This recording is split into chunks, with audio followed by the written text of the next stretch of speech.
Astro TV 7 நண்பர்களுக்கு அன்பு வணக்கம்.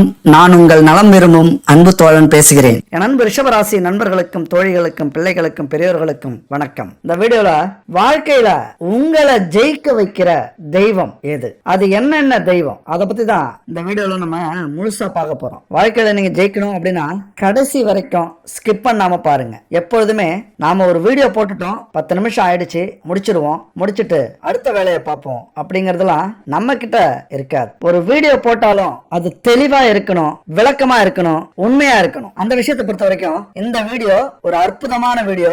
உங்க வாழ்க்கையில உங்களை ஜெயிக்க வைக்க போற தெய்வம் மட்டும் இல்ல, இந்த வீடியோவும் உங்களை ஜெயிக்க வைக்க போகுது. சரி, வாழ்க்கையில ஜெயிக்கிறதுக்கும் ஆன்மீகத்துக்கும் என்னங்க தொடர்பு? ரொம்ப ரொம்ப அதிகமா இருக்கு. ஆன்மீகம் இல்லாம ஒரு மனுஷனால வாழ்க்கையில ஜெயிக்கவே முடியாது. இதை அடிச்சு சொல்லலாம். அப்ப நிறைய பேர் வாழ்க்கையில ஜெயிச்சவங்க கண்டிப்பா ஆன்மீக பாதையில பயணிச்சவங்களா தான் இருப்பாங்க. இல்ல அப்படின்னா அவர்களுடைய கர்மா கொடுத்து வைத்தவர்கள் போன ஜென்மத்துல பல புண்ணியங்களை செஞ்சு இந்த ஜென்மத்துல அதை அனுபவிக்க வந்தவர்களாக இருக்கணும். அதை தவிர்த்துட்டு பார்த்தோம் அப்படின்னா 90% வெற்றிக்கு காரணம் இந்த ஆன்மீகமா தான் இருக்கணும். அப்ப நம்ம வாழ்க்கையில ஜெயிக்கணும் அப்படின்னா எது முக்கியம்? உடம்பு ரொம்ப ஆரோக்கியமா இருக்கணும், மனசு குழப்பம் இல்லாம இருக்கணும், தெளிவா இருக்கணும். அப்படி தெளிவா இருந்தாதான் வாழ்க்கையில நிம்மதி இருக்கும். நிம்மதி இருந்தாதான் ஒரு விஷயத்தை நம்ம யோசிக்கவே முடியும், அதுவும் தெளிவா சிந்திச்சு முடிவெடுக்க முடியும். அப்படி தெளிவா சிந்திச்சு முடிவெடுக்கணும் அப்படின்னா நம்முடைய விதியை புரிஞ்சுக்கணும். அப்ப நம்முடைய விதி யார் கையில இருக்கு? இறைவன் கையில. அப்ப ஆன்மீகம் இல்லாம இந்த உலகம் அசையாது. அதனாலதான் இந்த வீடியோ முழுக்க உங்களை ஜெயிக்க வைக்கிற தெய்வம் அப்படின்னு நம்ம சொல்லியிருக்கோம். அப்ப அவனின்றி ஒரு அணுவும் அசையாது. இது பழமொழி, கிராமத்துல நிறைய கேட்டிருப்போம். அதாவது எல்லா விஷயங்களும் கடவுளுடைய கட்டுப்பாட்டுல இருக்கு, கடவுளுடைய கருணை இல்லாம எந்த நன்மையும் நடக்காது அப்படிங்கறதுதான் இதுக்கான பொருள். பேசிக்காவே இந்த உண்மை எல்லாருக்குமே தெரியும். ஆனா சில பேர் அறிவியல் மட்டும்தான் உலகத்தை காப்பாற்றும், அறிவியல் மட்டும்தான் வாழ்க்கையில முன்னேற்றும் அப்படின்லாம் சொல்லிட்டு இருப்பாங்க. என்னதான் அறிவியல் அப்படின்னு இருந்தாலும் இந்த பிரபஞ்சத்துக்குள்ளாரதான் அந்த அறிவியலே இருக்கு. இந்த பிரபஞ்சம் இல்லாம அந்த அறிவியல் எங்க இருந்து வந்தது? அப்ப இந்த பிரபஞ்சத்துக்கு ஒரு சக்தி இருக்கு, ஒரு ஆற்றல் இருக்கு. இந்த பிரபஞ்சம் நம்ம மேல செலுத்தக்கூடிய ஆதிக்கம் ரொம்ப ரொம்ப முக்கியமா நம்ம கவனிக்கணும். அப்ப ஒவ்வொரு ராசிக்கும், ஒவ்வொரு நட்சத்திரத்துக்கும், ஒவ்வொரு மனிதர்களுக்கும் தேவையான ஒரு தெய்வம் இருக்கு. அந்த தெய்வம் எது அப்படிங்கறத பத்தி தான் இந்த வீடியோல நம்ம தெளிவா பார்க்க போறோம். அப்ப இந்த ஆன்மீக அடிப்படையில நம்முடைய மகிழ்ச்சிய வளர்த்துக்கிறது, கடவுளை வழிபடுறது, பரிகாரங்கள் செஞ்சுக்கிறது, இப்படி நிறைய ஜாதக குறிப்புகள் இருக்கு. முன்னோர்கள் நிறைய பேர் சொல்லிட்டு போயிருக்காங்க. இங்க எல்லாமே நாமளா ஏதோ கட்டுக்கதை கட்டுறோம் அப்படின்னு சொல்லிட்டு இருப்பாங்க. எல்லாமே அனுபவிச்சு உணர்வு பூர்வமா எழுதி வைக்கப்பட்ட உண்மைகள் இந்த பரிகாரங்கள், கடவுள் வழிபாடு எல்லாமே. அதனால நாமளை ஜெயிக்க வைக்கிற தெய்வம் எது அப்படின்னு பார்க்க போறோம். அதுக்கு முன்னாடி ஒரு விளம்பரத்தை பார்க்க போறோம். நம்முடைய உடல் ஆரோக்கியத்துக்கும் ஆன்மீக பாதையில கலப்படம் இல்லாத பொருட்களை வாங்கறதுக்கும் இந்த நம்பருக்கு கான்டாக்ட் பண்ணுங்க. 9043688626 குட் பேபி. இந்த காலகட்டத்துக்கு ஏத்தது மாதிரி எல்லா வகையான பூஜை பொருட்களும் இவங்கள்ட்ட இருக்கு. உணவுப் பொருட்கள், மசாலா, ஒரிஜினல் பசுமாட்டு நெய், ஊறுகாய், இது மாதிரி உணவுப் பொருட்களும், செக்கில் ஆட்டின சுத்தமான எண்ணெய் வகைகள் இவங்கள்ட்ட இருக்கு. இன்னைக்கு ஆரோக்கியம் ரொம்ப முக்கியம். நம்ம வாழ்க்கையில ஆரோக்கியம் இல்லை அப்படின்னா நம்மளால வாழவே முடியாது, முன்னாடி யோசிக்கவே முடியாது. ஒரு பிரச்சனை அப்படின்னா பயந்துடுறோம். அதனால நம்முடைய ஆரோக்கியத்துக்கும் உடல் எடை அதிகரிச்சாலும் அல்லது உடம்புல உள்ள பிரச்சனைகள் நிறைய இருக்கு. அதுக்கெல்லாம் காரணம் இன்னைக்குள்ள ஆரோக்கியம் இல்லாத உணவுகள், ப்ரிசர்வேட்டிவ், ஒரு சரியான உணவு பழக்க வழக்கம் இல்லாததான். அதுக்கெல்லாம் தீர்வா இந்த குட் பேபி இவங்க ஒரு ப்ராடக்ட் கண்டுபிடிச்சிருக்காங்க. வெயிட் லாஸ் பவுடர், அதுபோல வெயிட் லாஸ் பிரேக்ஃபாஸ்ட், அது சம்மந்தப்பட்ட சில ப்ராடக்ட் கண்டுபிடிச்சிருக்காங்க. இன்னைக்கு நல்லா போயிட்டு இருக்கு. அதனால இவங்களை கான்டாக்ட் பண்ணி பயன்படுத்திக்கங்க. அடுத்து பார்த்தோம்னா உங்க ராசியை பொறுத்த வரைக்கும் எப்பவுமே குடும்பத்துல சிக்கல்கள் இருந்துகிட்டே இருக்கும். அந்த சிக்கல்கள் என்ன உங்க வாழ்க்கையில உங்களை ஜெயிக்க விடாம தடுத்துக்கிட்டே இருக்கும். ஏன் அப்படின்னா கணவன் மனைவி இந்த அனுசரிச்சு போகணும் அப்படிங்கிற ஒரு சூழ்நிலை அமையாது. ஏன்னா நீங்க சந்திக்கக்கூடிய பிரச்சனைகள் அப்படி. எல்லாருமே ஆளாளுக்கு ஒரு பிரச்சனையில சிக்கிப்பீங்க. மனைவியா இருந்தா குடும்ப பிரச்சனை, கணவனா இருந்தா தொழில் வேலை, குடும்பமா இருந்தா கடன் பிரச்சனை, அப்புறம் வயதானவர்களா இருந்தா நோய் பிரச்சனை.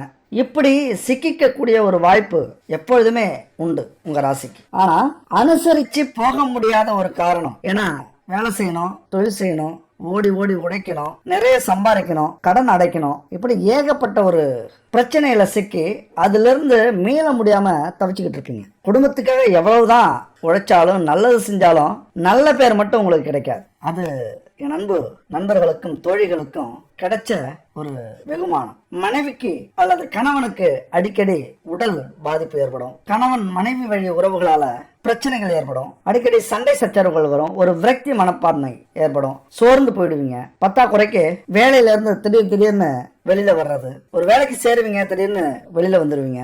ஏன்னா உங்களது திறமைக்கும் கௌரவத்துக்கும் சரியில்லாத வேலையா இருக்கும். உங்களை பொறுத்த வரைக்கும் கௌரவம் ரொம்ப முக்கியம். அந்த கௌரவத்துக்கு ஒரு இலக்கு வந்ததுன்னா பணம், ஆசை, கனவு இதுக்கெல்லாம் முக்கியத்துவம் கொடுக்காம கௌரவத்துக்கு முக்கியத்துவம் கொடுத்து வெளில வந்துருவீங்க. இப்படியான சூழ்நிலையில அடிக்கடி வேலை மாற்றம் நடந்துகிட்டு இருக்கும். அதுபோல உங்களுக்கு தேவையான பண வசதிகள், பண வரவு இருந்தாலும் சேமிக்க மட்டும் உங்களால முடியாது. பணம் வரும், செலவாகும், கடன் வாங்குவீங்க. பணம் வரும், கடன் அடைப்பீங்க, செலவாகும், மறுபடியும் கடன் வாங்குவீங்க.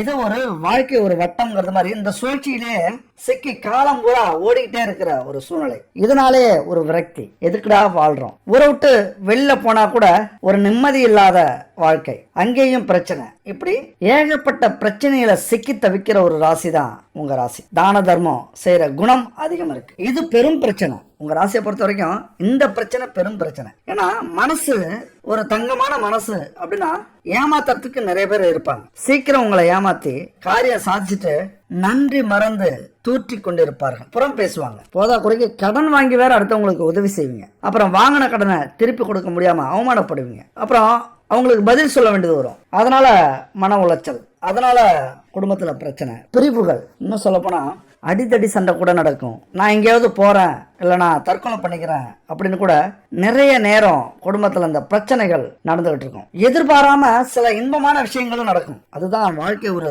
சூட்சமமானது, ஒரு வித்தியாசமானது. அதுதான் நம்மளை தாக்கு பிடிக்கும். எவ்வளவுதான் பிரச்சனை வந்தாலும் திடீர்னு ஒரு சந்தோஷமான ஒரு சம்பவம், சந்தோஷமான ஒரு நிகழ்வு, ஒரு செய்தி, இப்படி வந்துட்டு போவோம். ஆனாலும் அது நீடிக்காது. திடீர்னு 2 நாள் நல்லா இருப்போம், அடுத்த பிரச்சனைகள் வரும். 2 நாள் நல்லா இருப்போம், பிரச்சனை வரும். சரி, நம்ம தான் இவ்வளவு கஷ்டப்படுறோம், நமக்கு ஏதாவது பூர்வீக சொத்தாவது கிடைக்குமா அப்படின்னா அதுக்கும் வழி இல்லாம பெரும் பிரச்சனையில சிக்கி இருக்கும் அந்த பூர்வீக சொத்து. அதனால குடும்பத்துல, அதனால அண்ணன் தம்பி உறவுகளுக்குள்ளார, அக்கா தங்கச்சி உறவுகளுக்குள்ளார பிரச்சனைகள் இருந்துகிட்டு இருக்கும். அது உங்களுக்கு ஒரு நல்ல வாய்ப்பா கிடைக்காது.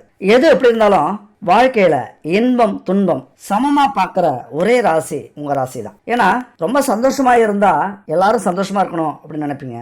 ரொம்ப துக்கமா வருத்தமா இருந்தீங்கன்னா இதுவும் கடந்து போயிடும். நாமளும் ஒரு நாள் இந்த இடத்துல இருந்து வெளியில வர மாட்டோமா? இந்த இடத்துலதான் கடவுள் வருகிறார். இறைவா நீ இருக்கியா இல்லையா, என்னைக்கு இதுல இருந்து ஒரு மாற்றத்தை ஏற்படுத்தி தருவ. ரொம்ப நொந்து போயிடுவீங்க.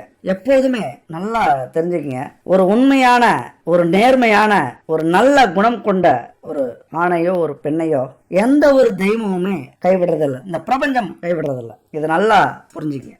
ஏதாவது ஒரு வகையில, ஏதாவது ஒரு உருவத்துல, ஒரு சூழ்நிலையில உங்க கூடவே இந்த பிரபஞ்சம் இருந்துகிட்டு இருக்கும். அதாவது எப்படின்னா, முக்கியமா 3 உருவங்களாக, 3 வழியில நமக்கு துணையாக இருக்கும் இந்த பிரபஞ்சம். அதை நம்ம எப்படி வேணாலும் எடுத்துக்கலாம். அதாவது தெய்வங்களாக நம்ம பிரிச்சிருக்கோம். 3 தெய்வங்களாக ஜோதிட சாஸ்திரம் சொல்லுது. முதல்ல நமக்கு வாழ்க்கையில கஷ்டம்னா துணை நிக்கிறது, அல்லது கஷ்டப்படுற நேரத்துல கூட நிக்கிற தெய்வம், அல்லது அதிர்ஷ்டம், ஏதாவது ஒரு கஷ்ட நேரத்துல அதிர்ஷ்டத்தை கொடுத்து தூக்கி விடுற தெய்வம். இப்படி 3 வகையான தெய்வம் நம்ம வாழ்க்கையில இருக்கு. அதாவது குல தெய்வம், இஷ்ட தெய்வம், உபாசன தெய்வம். இந்த 3 தெய்வங்கள் நம்ம வாழ்க்கையில மிக மிக முக்கியமான தெய்வங்கள். இந்த விஷயத்தெல்லாம் இதுவரைக்கும் நீங்க கேள்விப்பட்டீங்களோ இல்லையோ, ஆனா கண்டிப்பா முயற்சி பண்ணி பாருங்க. இந்த நிமிஷத்துல இருந்து இந்த தெய்வங்களை நான் சொல்றபடி வணங்கி பாருங்க. உங்க வாழ்க்கையில மாற்றம் கண்டிப்பா ஏற்படும். 100% ஏற்படும். ஏன்னா இதெல்லாம் வெறும் வார்த்தைக்காக இங்க நம்ம சொல்றது இல்ல, அனுபவபூர்வமா உணர்ந்ததால இங்க நம்ம சொல்லிட்டு இருக்கோம். ஒரு மனுஷனுக்கு 3 தெய்வங்கள் முக்கியமான தெய்வம். குலதெய்வம், உபாசன தெய்வம், இஷ்ட தெய்வம். செல்வம், செல்வாக்கு, அதிர்ஷ்டம், இப்படி எல்லாருமே ஆசைப்படுறோம். ஒவ்வொரு ராசிக்கும் ஒவ்வொரு அதிபதி இருக்கு. ஒவ்வொரு அதிபதிக்கும் ஒவ்வொரு கடவுள்கள் இருக்காங்க. அப்ப 12 ராசிக்கும் 27 நட்சத்திரத்துக்கும் தனித்தனியா கடவுள்கள் இருக்காங்க. நம்ம எல்லா நோய்களுக்கும் ஒரு டாக்டர் கிட்ட போறதில்ல, எல்லா பொருள் வாங்கறதுக்கும் ஒரு ஸ்டோருக்கு போறதில்ல, எல்லா சுற்றுலாவுக்கும் ஒரு நாட்டுக்கு நம்ம போறதில்ல. ஒன்னொன்னு விதவிதமா இருக்கு. அப்ப எங்கெங்க எதுக்கு போறோமோ அதனுடைய பலனை நம்ம அனுபவிக்க முடியும். அப்படித்தான் நம்ம ராசிக்கு, நம்ம நட்சத்திரத்துக்கு, நம்ம பிறந்த பிறவி பலனுக்கு ஏற்றது மாதிரி தெய்வங்கள் இருக்கு. போன வீடியோல கோவில்கள் பத்தி பார்த்திருக்கோம். இதுக்கு முன்னாடி ஒரு வீடியோ இருக்கு, உங்களை ஜெயிக்க வைக்கிற கோவில் இது அப்படின்னு. அது போல உங்களை ஜெயிக்க வைக்கிற தெய்வம் ஒவ்வொரு ராசிக்கும் தனித்தனியா இருக்கு. அதனால அப்ப அந்த தெய்வங்கள் தான் நமக்கு ஒரு நல்ல வழிகாட்டியா இருக்கு. ராசிக்குரிய தெய்வத்தை நம்ம வணங்கும் போது நம்முடைய நேரமும் நல்ல நேரமா இருக்கும், செல்வ வளமும் பெருகும், வாழ்க்கையில நம்ம என்ன ஆசைப்பட்டோமோ அது நடக்கும். அது மட்டும் இல்ல, ரொம்ப அமைதியை கொடுக்கும், அபரிதமான வெற்றியை கொடுக்கும். நம்ம நினைச்சு பார்க்க முடியாத வெற்றியை கொடுக்கக்கூடிய தெய்வங்கள் இங்க நிறைய உண்டு நமக்காக. அதாவது நம்ம ஒரு கோவிலுக்கு போறோம், ஒரு தெய்வத்தை கும்பிடுறோம் அப்படிங்கறத விட நாமளை எதிர்பார்க்கிற தெய்வத்துக்கு போகும்போது கண்டிப்பா மிகப்பெரிய வெற்றியை நமக்கு அது கொடுக்கும். அதனால இப்ப முதல்ல குலதெய்வத்தை பத்தி நம்ம பார்க்கலாம். ஒரு மனுஷன் பெத்தவங்களாலோ மத்தவங்களாலோ உறவினர்களாலோ கைவிடப்பட்டாலும் கடவுள் என்னைக்குமே கைவிடாது அப்படின்னு சொல்லுவாங்க. நல்லவங்களையும் நியாயமானவங்களையும் குலதெய்வம் கைவிடாது அப்படின்னு சொல்லுவாங்க. அப்ப இழந்த செல்வம், இழந்த கௌரவம், கலைந்த குடும்பம், தொலைந்த நிம்மதி இதெல்லாம் திரும்ப கிடைக்கணும் உங்களுக்கு அப்படின்னா குலதெய்வ வழிபாடு 100% முக்கியமானது. நல்லா மனசுல பதிய வச்சுக்கங்க. குலதெய்வ வழிபாடு இல்லை அப்படின்னா நம்ம வாழ்க்கையில ஒரு சின்ன முன்னேற்றத்தை கூட பார்க்க முடியாது. குடும்பத்துல அவ்வளவு பிரச்சனைகள் நடக்கும். எல்லாத்துக்கும் காரணம் குலதெய்வ வழிபாடு.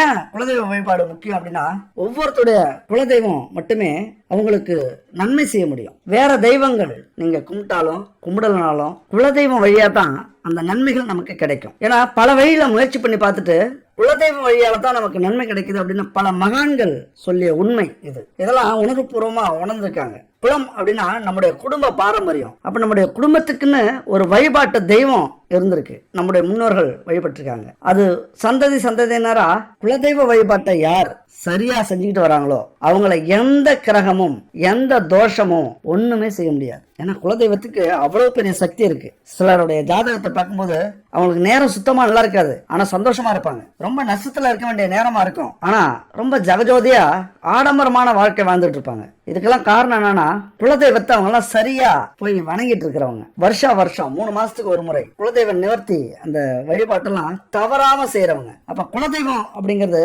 மிக முக்கியமானது. முக்கியமா குலதெய்வ கோயிலுக்கு என்னைக்கு போனா சக்தி அதிகம் கிடைக்கும், நமக்கு அந்த ஆற்றல் அதிகம் நமக்கு கிடைக்கும் அப்படின்னா அமாவாசை அன்னைக்கு உங்க குலதெய்வ கோயிலுக்கு போய் 2 மண் விளக்குல விளக்கெண்ணெயை ஊத்தி ஒரு எலுமிச்சம்பழத்தை கோவில் சூலாயத்துல குத்திட்டு உங்க குலதெய்வத்தை கும்பிட்டுட்டு வாங்க. இந்த மாதிரி 18 நாள் இல்லைன்னா 27 நாள் தொடர்ந்து செஞ்சீங்க அப்படின்னா குலதெய்வம் உங்க கூடவே இருக்கும். அது எவ்வளவு பெரிய நோய், எவ்வளவு பெரிய பிரச்சனை, எவ்வளவு பெரிய பாவம் பழிகள் இருந்தாலும் குலதெய்வம் அப்படியே உங்களை தூக்கி நிறுத்தும். அதனால எந்த ஒரு பிரச்சனையா இருந்தாலும் கவலைப்பட வேண்டியதில்லை. வாழ்க்கையில ஜெயிக்கணும் அப்படின்னா குலதெய்வ கோயிலுக்கு போய் இந்த பரிகாரத்தை செய்யுங்க. அதாவது 2 எலுமிச்சம்பழம், 2 மண் விளக்கு, விளக்கெண்ணெயை ஊத்திட்டு எலுமிச்சம்பழத்தை சூலாயத்துல குத்திட்டு கும்பிட்டுட்டு வாங்க. இப்ப ரிஷபராசியை பொறுத்த வரைக்கும் குலதெய்வத்தினுடைய ஆசி பரிபூரணமா உங்களுக்கு உண்டு. ஏன்னா சுக்கிரன் உங்களுக்கு அதிபதி. சுக்கிரனுடைய தெய்வம் லட்சுமி தேவி. லட்சுமி யாரு?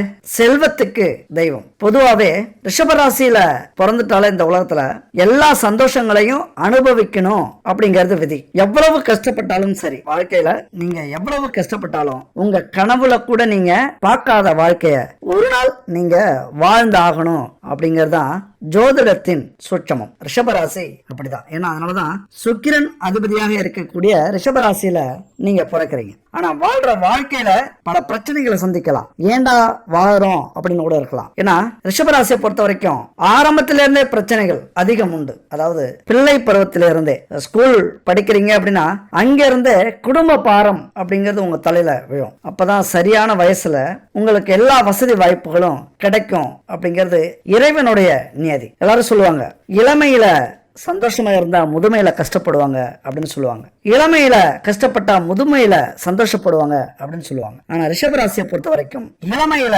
கஷ்டப்பட்டு துன்பப்பட்டு வேதனைப்பட்டு துயரப்பட்டு அவமானப்பட்டு முதுமை அப்படின்னா ஒரு நடுத்தர வயதுல உலகத்தில் உள்ள அத்தனை சந்தோஷங்களையும் அனுபவிக்க பிறந்தவர்கள் அப்படின்னு தான் சொல்லணும். இதுக்கெல்லாம் குலதெய்வம் கையில தான் இருக்கு. என்னதான் நீங்க நிறைய கஷ்டப்பட்டு இருந்தாலும் நல்லது செஞ்சிருந்தாலும் சம்பாரிச்சிருந்தாலும் அதை அனுபவிக்கணும் அப்படின்னா குலதெய்வத்தின் அருள் நமக்கு வேணும். அப்ப உங்களுடைய குலதெய்வம் உங்களுக்கு தெரிஞ்சிருந்தா நல்லது. அப்படி தெரியல அப்படின்னா பெண் தெய்வமாகத்தான் உங்களுக்கு இருக்கணும். அநேகமா கன்னிமார் தெய்வமாக இருக்கணும் அப்படிங்கிறது ஜோதிட விதி. நீங்க பிறந்த இடத்துல இருந்து தெற்கு திசையில ரொம்ப தூரம் இருக்காது, ஓரளவுக்கு ஒரு 2 சக்கர வாகனத்துல போயிட்டு வர அளவுக்கு இருக்கும். அதுபோல விவசாய நிலங்கள் இருக்கிற இடத்துல இருக்கும், இல்லைன்னா ஊரோட கொஞ்சம் பக்கத்துல, எப்படின்னா ஊர் சென்டர்ல இருக்காது, ஊரோட பக்கத்துல இருக்கும், விவசாய நிலத்துல இருக்கும். ஏன்னா நிலராசி ரிஷபம்ங்கிறது நிலராசி, அதனால உங்களுடைய தெய்வம் ஊர் பக்கத்துல இருக்கணும். குதிரை,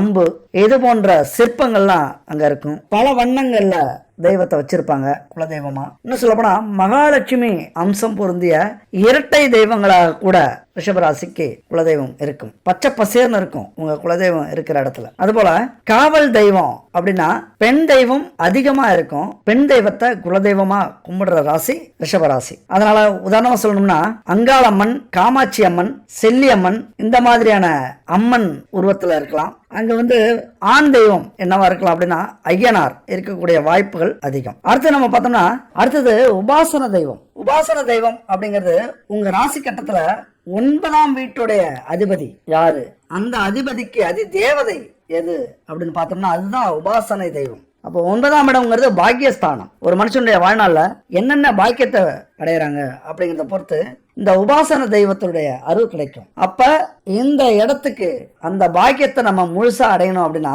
இந்த அதிதேவதை உபாசன தெய்வத்துடைய சக்தி நமக்கு தேவை.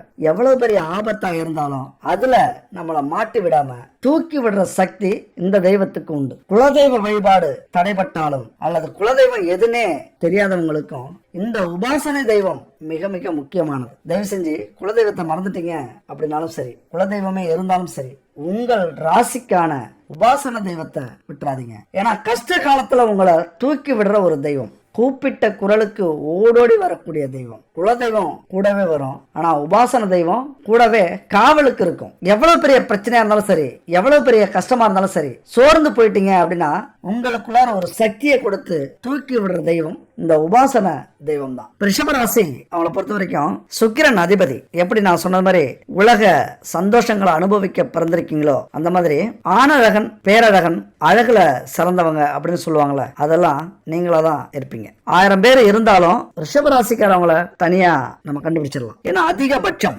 ராசி சரியா இருந்ததுன்னா ரிஷபராசிக்காரவங்க ரொம்ப அழகா இருப்பாங்க, ரொம்ப டீசெண்டா இருப்பாங்க, அமைதியா இருப்பாங்க. எவ்வளவு பெரிய பிரச்சனை வந்தாலும் அவங்க கோபத்தை பார்க்க முடியாது. கோபத்தை எப்ப பார்க்க முடியும் அப்படின்னா குடும்ப கௌரவம் பாதிக்கப்படும் போது, ஏன்னா குடும்பத்தை பத்தி யாராவது தப்பா பேசிட்டாங்க அப்படின்னா அப்ப வர்ற கோபம் மிகப்பெரிய கோபமா இருக்கும். அதாவது சாது மிரண்டால் காடு கொள்ளாது அப்படின்னு சொல்லுவாங்கல்ல, அவ்வளவு ஒரு கோபப்படுவாங்க. அந்த நேரத்துல மட்டும் எதிரிகளோ அல்லது உறவுகளோ குடும்பத்தில் இருக்கிறவங்களோ ரிஷபராசிக்காரவங்க ஆணாக இருந்தாலும் பெண்ணாக இருந்தாலும் எதிர்தரப்புல இருக்கிறவங்க அமைதியா ஆயிட்டாங்க அப்படின்னா பிரச்சனை இருக்காது, அப்படியே விட்டு போயிடுவாங்க. முடிஞ்ச வரைக்கும் பிரச்சனையை பெருசாக்காம கவனிச்சுக்கிறவங்க என் அன்பு ரிஷபராசி நண்பர்களும் தோழிகளும். ஆனா பிரச்சனைன்னு வந்தா மிகப்பெரிய பூகம்பமே வெடிக்கும். அது மட்டும் இல்ல, பெண்ணாக இருந்தா ரொம்ப நல்லினம், ரொம்ப அடக்கம், எல்லாத்துலயும் சிறந்தவங்களா இருப்பாங்க. அது மட்டும் இல்ல, இந்த உலகத்துல சாதிக்க முடியாதது எதுவுமே இல்லை அப்படின்னு நம்பக்கூடியவர்கள், ரொம்ப அழுத்தமா தன்னம்பிக்கையோட வாழக்கூடியவங்க. அதனாலதான் ஒரு நாள் இல்லைனாலும் ஒரு நாள் கண்டிப்பா உங்க வாழ்க்கையில மிகப்பெரிய வெற்றியை நீங்க அடைவீங்க. இன்னைக்கு 1000 பிரச்சனைகளை சந்திச்சிட்டு இருக்கலாம்,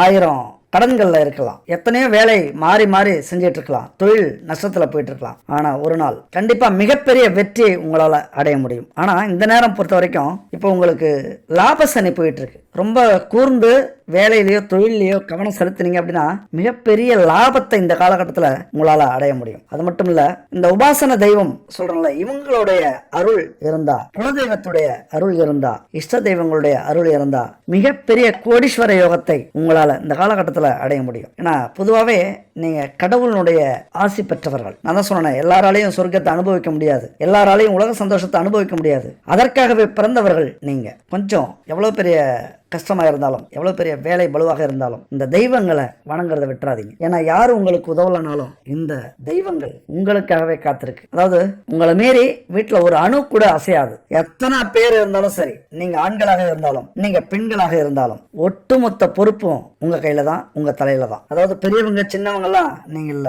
எல்லா பொறுப்பும் உங்க தலையில விடிஞ்சிரும். அதனால எதுக்கும் நீங்க கவலைப்பட மாட்டீங்க. அதே நேரத்துல கடவுள் இருக்கான் குமார் அப்படின்னு போயிட்டே இருப்பீங்க. அப்ப கடவுளை ரொம்ப ரொம்ப அதிகம் விரும்பக்கூடியவர்கள், வணங்கக்கூடியவர்கள் நீங்களா தான் இருப்பீங்க. அதே நேரத்துல உங்களுக்கு உபாசன தெய்வம் எதுவாக இருக்கும், நீங்க கூப்பிட்ட குரலுக்கு ஓடடி வரக்கூடிய தெய்வம் எதுவா இருக்கும், உங்க பக்கத்திலேயே குலதெய்வம் மாதிரியே காவலுக்கு இருக்கக்கூடிய தெய்வம் எதுவாக இருக்கும் அப்படின்னா சுக்கிரனை அதிபதியா நீங்க கொண்டிருக்கீங்க.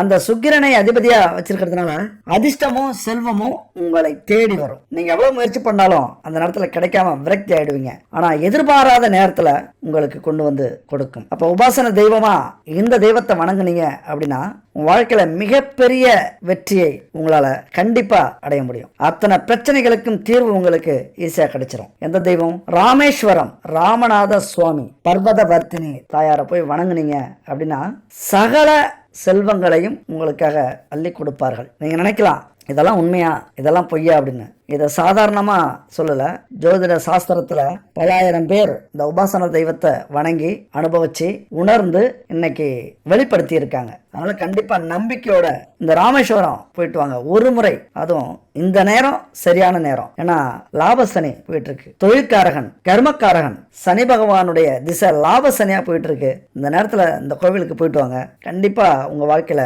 மிகப்பெரிய மாற்றத்தையும் ஏற்றத்தையும் கொடுப்பார். அடுத்து பாத்தீங்கன்னா இஷ்ட தெய்வம். இஷ்ட தெய்வம் அப்படின்னா நம்ம வழக்கமா கும்பிடுற தெய்வங்கள். இதைத்தான் அதிகமா நம்ம விரும்புறோம், இதைத்தான் அதிகமா நம்ம செய்வோம். ஏன்னா குலதெய்வத்தினுடைய ஆற்றலையும் உபாசன தெய்வத்துடைய ஆற்றலையும் நம்ம அதிகமா உணர்ந்ததே இல்லை. அவங்க எல்லாம் இல்லைன்னாலும் இஷ்ட தெய்வத்தை நம்ம அதிகமா வணங்க ஆரம்பிக்கிறோம். எல்லாமே பரிகாரம் தான். 2 விதமான பரிகாரங்கள் இருக்கு. ஒன்னு ஆன்மீக பரிகாரம், இன்னொன்னு வாழ்வியல் பரிகாரம். அப்ப குலதெய்வத்தினுடைய சாபத்திலிருந்து அல்லது கஷ்டத்திலிருந்து நம்ம மீளணும் அப்படின்னா குலதெய்வங்களை கும்பிடுவோம். அதே மாதிரி நமக்கு பிடிச்ச தெய்வங்களை கும்பிடுவோம். ஆனா வாழ்வியல் பரிகாரங்கள் அப்படிங்கிறது நம்முடைய ஜாதகப்படி கர்ம வினைப்படி நடைமுறை வாழ்க்கையில நேர்மையா இருந்து தான தர்மங்கள் செஞ்சு கடினமா உழைச்சி அதுக்கப்புறம் இஷ்ட தெய்வங்களை வணங்கி அதற்கான வேண்டுதல்கள்லாம் நிறைவேற்றி இப்படி நம்ம வாழறதுதான் வாழ்வியல் பரிகாரம் அப்படின்னு சொல்லுவாங்க. ரிஷபராசியை பொறுத்த வரைக்கும் இந்த வாழ்வியல் பரிகாரம் தான் அதிகம் உங்களுக்கு பலிக்கும். வாழ்க்கையில ரொம்ப நேர்மையா இருக்கிறது, உங்களுடைய துணைக்கு உண்மையா இருக்கிறது, கஷ்டப்படுறவங்களுக்கு உதவி செய்யறது, எவ்வளவு பெரிய பிரச்சனைகள் வந்தாலும் அதை அமைதியா கையாண்டு தீர்க்கிறது, இப்படியான விஷயங்களால தான் உங்க வாழ்க்கையில் நீங்க மிகப்பெரிய முன்னேற்றத்தையும் மாற்றத்தையும் உருவாக்க முடியும். ஏன்னா எதிரிகளுக்கு எப்பொழுதுமே சிம்ம சொப்பனமா தான் நீங்க இருப்பீங்க. அப்ப சிம்ம சொப்பனமா நீங்க இருந்தாலும் உங்களுடைய இஷ்ட தெய்வமா நீங்க எதை வணங்கலாம் அப்படின்னா ஐயனார வணங்கலாம். ஐயனார் குலதெய்வம் தானே அப்படின்னா அப்படி இல்லை. உங்களை பொறுத்த வரைக்கும் ஐயனார் உங்களுக்கு இஷ்ட தெய்வமாகவும் வருவாங்க. இந்த மதுரை தென் மாவட்டங்கள்ல இந்த ஐயனார் வழிபாடுங்கிறது மிக பிரசித்தி பெற்றது. குலதெய்வத்தை தவிர எல்லாருமே வணங்கக்கூடிய தெய்வம் அது. அதனால ஐயனார நீங்க வணங்குறது நல்லது. அது மட்டும் இல்ல, உங்க ராசி அதிபதிக்குரிய தெய்வம் எதுன்னு பாத்தீங்கன்னா முன்னாடியே சொன்ன மகாலட்சுமி. சுக்கிரனுடைய பலத்தை அதிகரிக்கணும், இருக்கிற பிரச்சனைகளை தீர்க்கணும், நோய் நொடியை தீர்க்கணும், செல்வங்களை கொண்டு வரணும், இந்த உலகத்துல நாமளும் பிறந்துட்டோம் எல்லா சந்தோஷங்களையும் அனுபவிக்கணும் அப்படின்னு நினைச்சீங்க அப்படின்னா லட்சுமி தேவிய வணங்குங்க. கடைசியா ஒரு பரிகாரம் சொல்லியிருக்கோம், அந்த பரிகாரத்தை ஃபாலோ பண்ணுங்க. அதிர்ஷ்டம் மட்டும் கொட்டாதுங்க, நேர்மறை ஆற்றல். இந்த உலகம் உங்களை திரும்பி பார்க்குற அளவுக்கு புகழடைவீங்க. எவ்வளவு பெரிய பிரச்சனைகள் வந்தாலும் ஓடி ஒதுங்க மாட்டீங்க, எழுத்து நிற்பீங்க. இந்த லட்சுமி தேவிய பொதுவாகவே இஷ்ட தெய்வமா நீங்க நினைச்சிட்டு வணங்குனீங்க அப்படின்னா எல்லா வசதி வாய்ப்புகளையும் உங்களால் அடைய முடியும். அடுத்தது நட்சத்திர ரீதியா நம்ம பார்த்தோம் அப்படின்னா இப்ப ரிஷபராசியில கிருத்திகை நட்சத்திரம், ரோகிணி நட்சத்திரம், மிருகசீரிஷம் நட்சத்திரம் வருது. அப்ப கிருத்திகை நட்சத்திர நண்பர்கள் கிருத்திகை நாட்கள்ல முருகனுக்கு அர்ச்சனை செஞ்சு வழிபடுங்க, மிக சிறப்பான பலன்களை உங்களால் அடைய முடியும். அதுபோல ரோகிணி நட்சத்திர நண்பர்கள் திங்கட்கிழமையில சந்திரனை வழிபடுங்க, மிக சிறப்பா செயல்பட முடியும். அப்புறம் மிருகசீரிஷ நட்சத்திர நண்பர்கள் செவ்வாய் பகவான நட்சத்திரத்துக்குரிய தெய்வமா இருக்கிறதுனால முருகனையும் வழிபடலாம், சந்திரனையும் வழிபடலாம். அப்புறம் பௌர்ணமி அன்னைக்கு கிரிவலம் முடிஞ்ச வரைக்கும் ட்ரை பண்ணுங்க. ரிஷபராசிக்கு கிரிவலம் உண்மையா நல்ல பலனை கொடுக்கும். கிரிவலம்னா என்னங்க?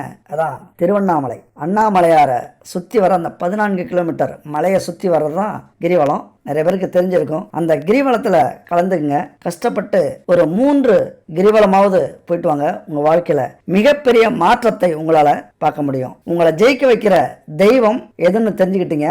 அடுத்து இந்த பரிகாரத்தை செஞ்சிருங்களேன், கண்டிப்பா வாழ்க்கையில ஜெயிச்சிடலாம். வாழ்க்கையில ஜெயிக்கணும் அப்படின்னா கடவுள் துணையா இருக்கணும். கடவுளை மீறி இங்க ஒரு அணுவும் அசையாது. எல்லாரும் அறிவியல்னு சொல்லுவாங்க. கடவுளுடைய குழந்தை தான் அறிவியல், சமூகவியல், ஏன்னா தமிழ், ஆங்கிலம், கணக்கு. என்னங்க திடீர்னு பாடப்புத்தகத்துல போயிட்டீங்க அப்படிங்கிறீங்களா? ஆன்மீகத்தினுடைய குழந்தை தான் இந்த பிரபஞ்சம். இந்த பிரபஞ்சத்துல உருவாகக்கூடிய அத்தனை அறிவியல் மாற்றங்கள், அத்தனை ஜீவன்கள், அத்தனை எக்ஸெட்ரா எக்ஸெட்ரா எக்ஸெட்ரா. தெய்வத்தின் துணை மிக மிக முக்கியமானது. நமக்கு பஞ்சபூதங்கள் அப்படின்னு கேள்விப்பட்டிருப்பீங்க. பஞ்சபூதங்கள் என்ன? நிலம், நீர், காற்று, ஆகாயம், நெருப்பு. இது பஞ்சபூதங்கள். ஆனா நமக்கு பஞ்சபூத பிரச்சனை இருக்கு தெரியுங்களா?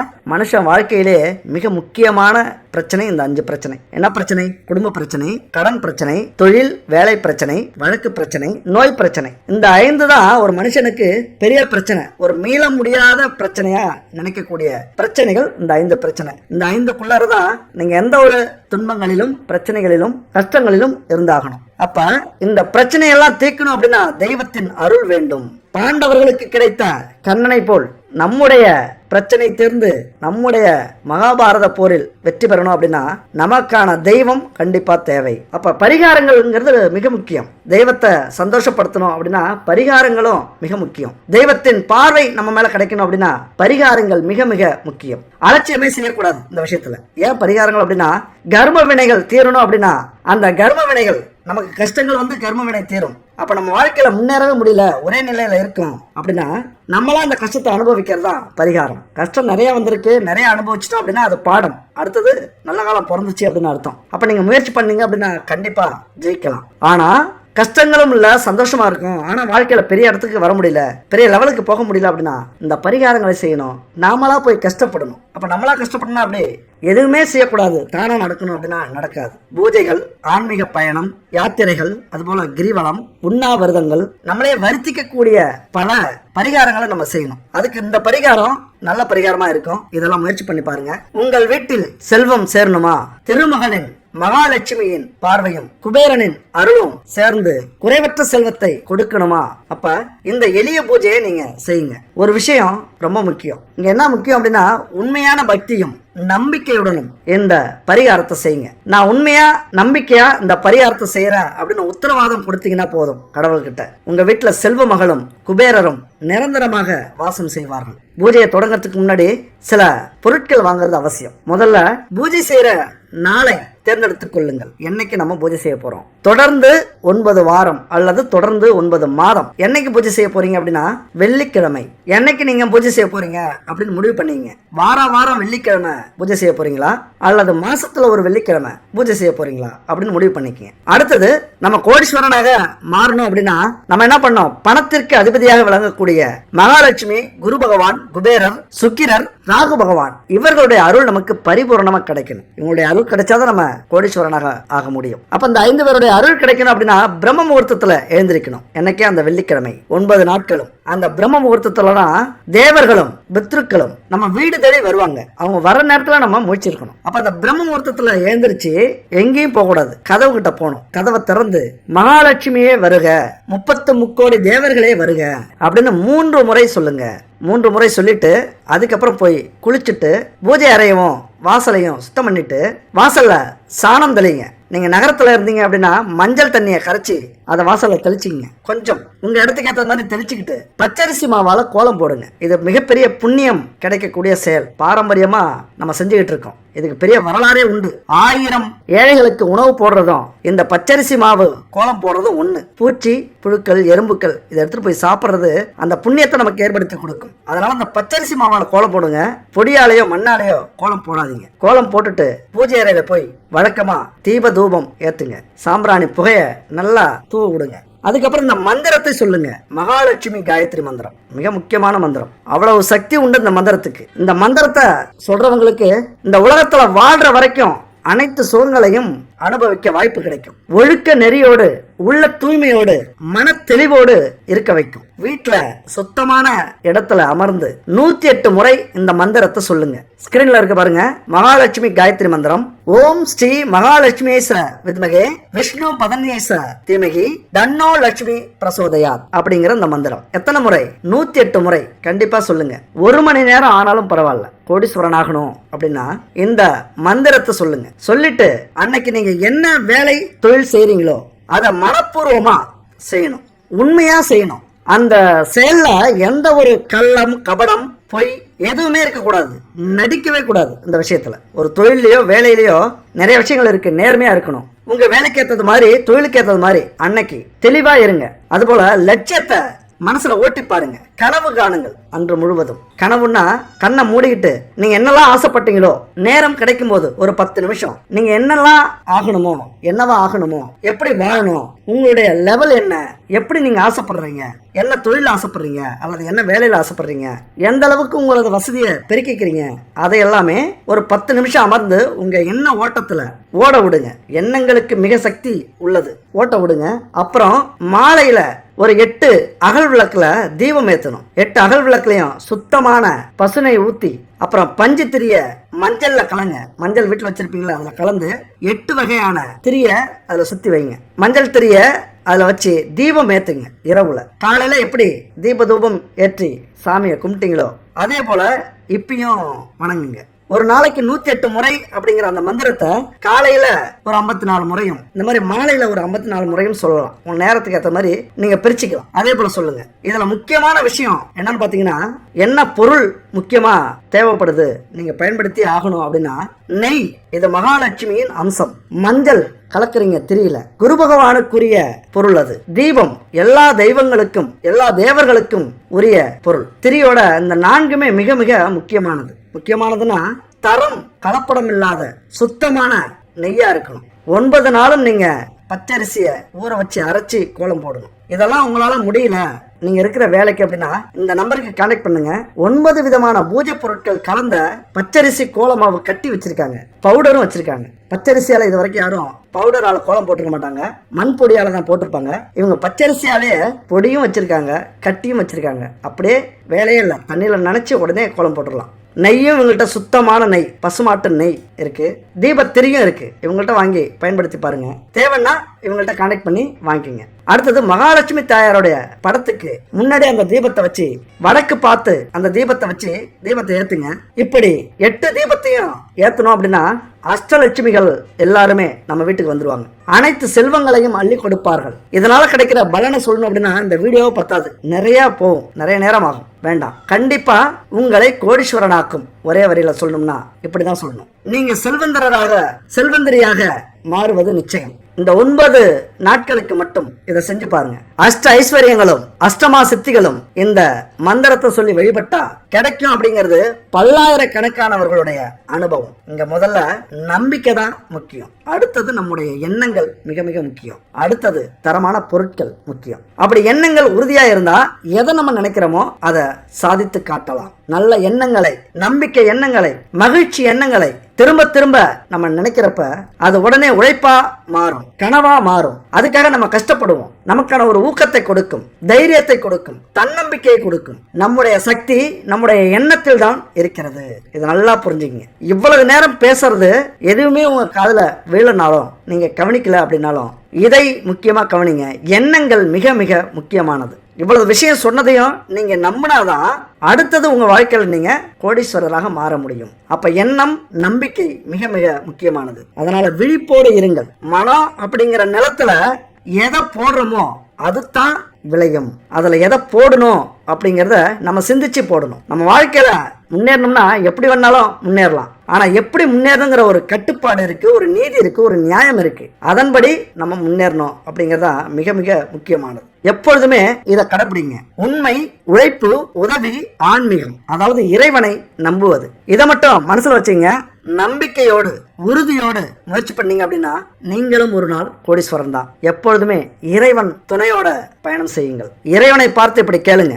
என்னை எத்தனை துரைகள் வீழ்த்தினாலும், எத்தனை துன்பங்கள் வீழ்த்தினாலும், எத்தனை விதிகள் வீழ்த்தினாலும், என்னை அழ வைக்கவும் விழ வைக்கவும் 1000 பேர் இருந்தாலும் வாழ வைக்க நீ இருக்கிறாய் ஈசனே அப்படின்னு சொல்லிட்டு உங்களது முயற்சியை தொடங்குங்கள். அடுத்த ஒரு அற்புதமான வீடியோல சந்திக்கலாம். நன்றி, வணக்கம்.